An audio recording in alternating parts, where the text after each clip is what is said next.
आफ्नो अर्ग्यानिक केरा जतिखेर काटेर खाए पनि भने यो गाउँ भनेको गाउँै हो।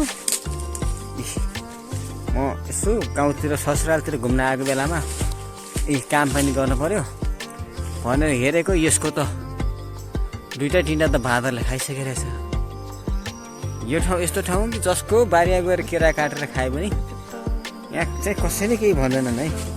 म अझै माथि आर्खाको एकजना फेरि मेरो माइतीकै गएको छ, त्यहाँ गएर फेरि एकचोटि केरा काटेर देखाउँछु। हेर्नुहोस् त टक्क खाएछ, बाख्रा गोठला आएको बाख्रा चराएको पनि देखाउँछु। हेर्नुहोस् यस्तो अर्ग्यानिक केरा, यस्तो केरा पो खाने है। हेर्नुहोस् है त कति राम्रो केरा छ। म यसलाई एकछिनमा काट्छु है।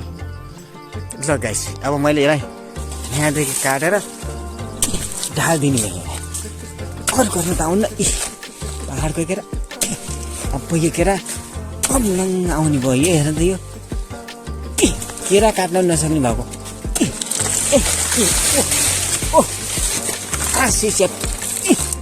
अब भयो। अब केरा हेर्नु अब यस्तोले लठा बनाउनु भएको छ है। यस्तो छ केराको। अब यसरी टक्क काट्ने पकाउने 2 दिन फेरि पाक्छ। फेरि त्यहाँ अझै अर्को केरा पकाउने भएको छ। टक्क खानुपर्छ है। खाने बे कन्ट्याक्ट गर्नु होला। यो लोकल केरा औषधि दबाई पानीको केही लाग्दैन। अब हामीले एउटा छ्याट्ट काट्यौँ। अब हेर्नुहोस् जम्मै बाँदरले खाएर यत्रै सबै खाइसकेको छ बाँदरले। यो जङ्गलको बिचबिचमा लगाइदिनु हुँदो रहेछ। बाख्राको जहाँ लगाइदिनु हुने रहेछ। हेर्नुहोस् त अब यस्तो राम्रो केरालाई हेर्नुहोस् त ठुलो पनि छैन सानो पनि छैन। टक्क परेको केरा है।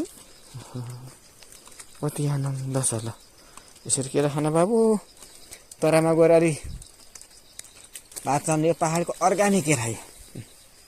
अर्ग्यानिक केरा है। ट्याक्क हेर्नु होला। हाम्रो यसरी टक्क खाने है बनाउने। यो हेर्नुहोस् यो कतिखेर बाँदर पनि लाग्छ कि बाँदर पुरो पनि आउनुपर्छ है। ल हेर्नुहोस् यो पारेको